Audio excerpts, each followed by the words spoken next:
People saw that picture, they were convinced that it was an alien spacecraft or some kind of flying saucer. I believe that grays are real. I believe that grays are here. Every story has a core of truth, and the question is, what is that core? La planète Terre abrite plusieurs vestiges étonnants d'époques révolues. Des structures qui semblent défier les capacités technologiques de leur temps parce qu'elles sont trop grandes, trop lourdes ou trop complexes. Par conséquent, d'autres pensent que les anciens qui ont construit les pyramides égyptiennes, les lignes de Nazca et autres suivaient un plan extraterrestre.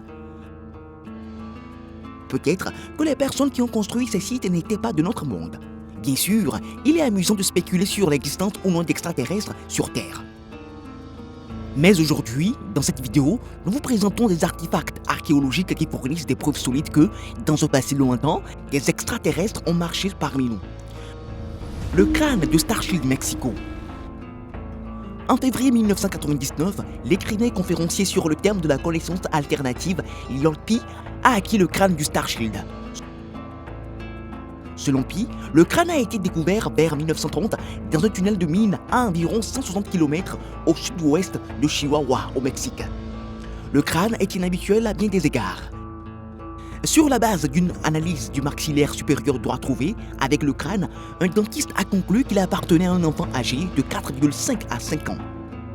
Le volume intérieur du crâne de l'enfant prodige, quant à lui, est de 1600 cm3, soit 200 cm3 de plus que le cerveau d'un adulte moyen et 400 cm3 de plus que celui d'un adulte de stature similaire. Les orbites sont rondes et peu profondes, le canal du nerf optique se trouvant au fond plutôt que vers l'arrière. Les sinus frontaux n'existent pas. L'arrière du crâne a été aplati, mais pas par la force.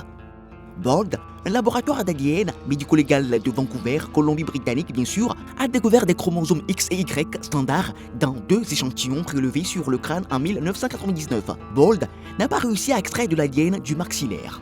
Des tests ultérieurs, effectués à l'Institut Royal Holloway de l'Université de Londres en 2004, ont révélé la présence de mystérieuses fibres dans l'os du crâne et de résidus rougeâtres dans l'os spongieux dont l'existence n'était ni connue ni attestée avant la découverte.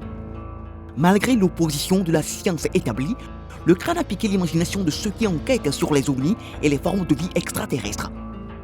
Certains pensent qu'il s'agit du crâne d'un non-humain ou d'un hybride humain-non-humain en raison de la forme du crâne qui ressemble à la représentation grise habituelle des extraterrestres.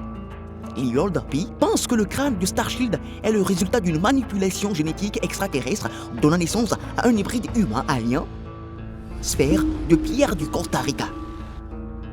Le Costa Rica est bien connu pour sa vaste collection de sphères de pierre presque parfaitement rondes.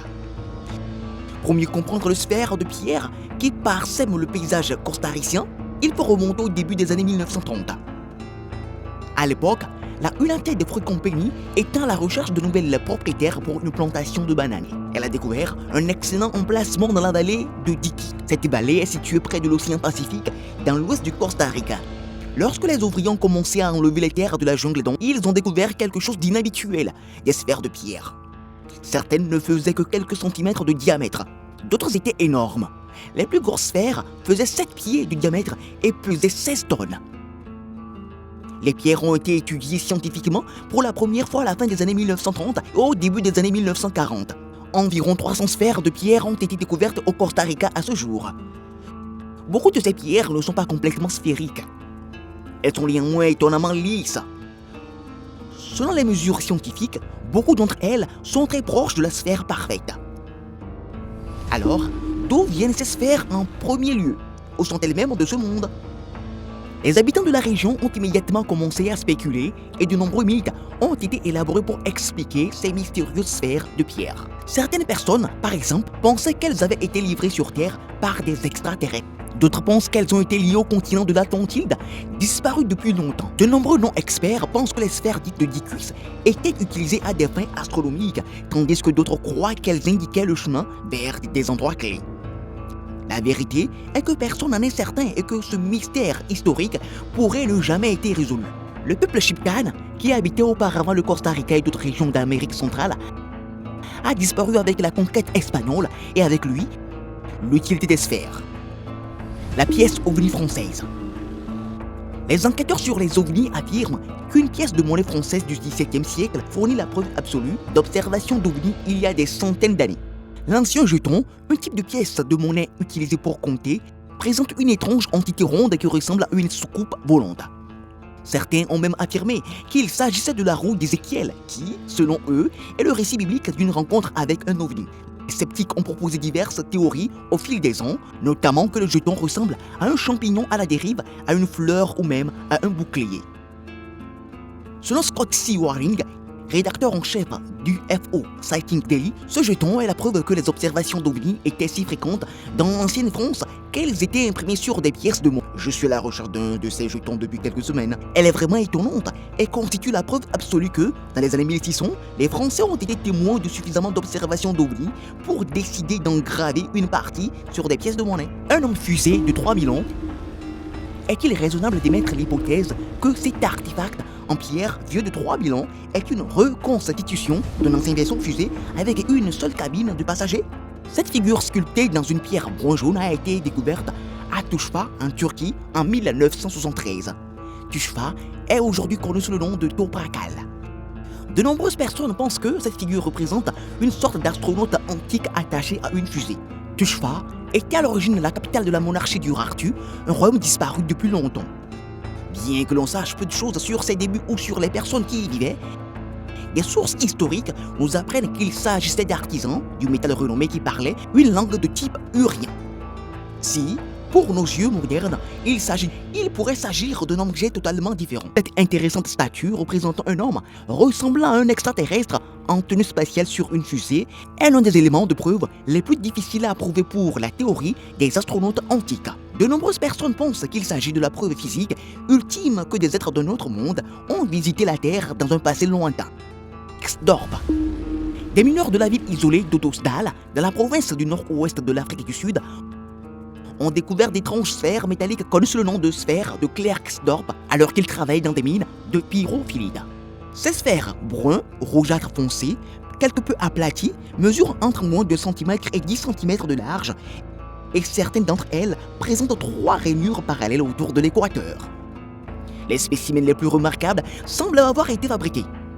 Mais le plus important, c'est que ces objets métalliques ont été découverts il y a 3 milliards d'années, alors que la Terre était encore trop jeune pour abriter une vie sophistiquée capable de créer ces sphères. De nombreux groupes marginaux, dont les créationnistes chrétiens et hindous et les partisans des astronautes antiques, ont exprimé un vif intérêt et de soupçons à l'égard de ces artefacts. Ces groupes marginaux affirment que les artefacts ont des artefacts hors du lieu, entre parenthèses, opaques, réels ou possibles, qui sont censés être des preuves directes d'une civilisation ayant existé il y a des milliards d'années ou avant le déluge biblique. Les objets d'Otosdal, selon les partisans des astronautes antiques, ont été fabriqués par des extraterrestres intelligents. La main extraterrestre au Pérou. Une main momifiée à 3 doigts de 8 pouces a été découverte dans un tunnel du désert péruvien. Alors qu'une première inspection pourrait laisser croire qu'il ne s'agit que d'une fabrication humaine fictive, l'examen effectué par un médecin à Cusco, au Pérou, a révélé qu'elle est formée de peau et d'os avec 6 os dans chaque doigt. La main à l'aspect étrange aurait été livrée à Brian Forster, le propriétaire de Hidden Encounter au Pérou, en même temps qu'un crâne allongé momifié, miniature et un torse momifié minuscule. Le local en possession des artefacts a été déclaré à Forster qu'ils avaient été découverts dans une grotte du désert du sud du Pérou en janvier 2016. Le tunnel était fermé par une porte massive en pierre et à l'intérieur se trouvaient 2 sarcophages contenant des parties de corps recouvertes d'argile. Il a déclaré qu'il ne voulait pas vendre les parties du corps momifié, mais qu'il voulait plutôt savoir ce qu'elles étaient et à qui ou à quoi elles pouvaient avoir appartenu. Peut-être s'agit-il d'une main extraterrestre après redonté au venu russe. Un habitant de Vladivostok a découvert un élément métallique en forme de rail écrasé dans l'un des morceaux de charbon qu'il utilisait pour chauffer sa maison en allumant le feu pour une froide soirée d'hiver. Le citoyen responsable, captivé par sa découverte, a décidé de demander de l'aide aux scientifiques de la région de Primorsky-Krai. L'homme a été stupéfait d'apprendre l'âge supposé de sa découverte lorsque la pièce de métal a été examinée par des éminents experts. Le détail en métal était censé avoir 300 millions d'années. Mais les scientifiques pensent qu'il a été fabriqué plutôt que formé par la nature. Si tel est le cas, comment expliquer la découverte d'un levier de vitesse, une pièce de machine standard, logée dans un morceau de charbon vieux de 300 millions d'années? Le mystère de la fabrication d'un engrenage en aluminium au début des temps reste entier. La dague. Lorsque les archéologues ont vu pour la première fois la grandeur dorée du roi Toutankhamon, ils étaient loin de se douter que l'un des trésors les plus remarquables ne provenait pas d'Égypte ni même de la Terre. Un poignard de 34 cm de long, en fer et orné d'or, est l'une des découvertes les plus étonnantes du tombeau de Toutankhamon. Le poignard a été découvert lors du déballage de la momie en 1925. La sépulture était toutefois antérieure de plus de 2000 ans à l'âge du verre en Égypte. Toutankhamon a régné de 1332 à 1323. Un examen préliminaire non destructif au rayon X réalisé en 1970 a révélé de fortes quantités de nickel, ce qui laisse supposer que la dague était composée d'un métal extraterrestre. En outre, la qualité de la lame montre qu'elle a été créée à l'aide d'une forme de métal finement cristallisé présente dans certaines météorites. Cependant, la source de la météorite utilisée pour la dague du roi restait inconnue. Un rapport publié en juin 2016 a établi un lien entre la lame et une météorite de fer présentant de concentrations identiques de fer, de nickel et de cobalt située près de l'oasis de Karga et portant son nom. Le métal de la dague provenait de la même pluie de météorites. Cependant, d'autres experts ont constaté que l'empreinte chimique ne correspondait pas exactement. On ignore si les anciens Égyptiens étaient conscients de l'origine extraterrestre du métal. Des textes anciens datant de l'époque du roi Tut décrivent le fer comme un cadeau venu du ciel, ce qui laisse penser que des extraterrestres ont peut-être fait don de cette pièce métallique.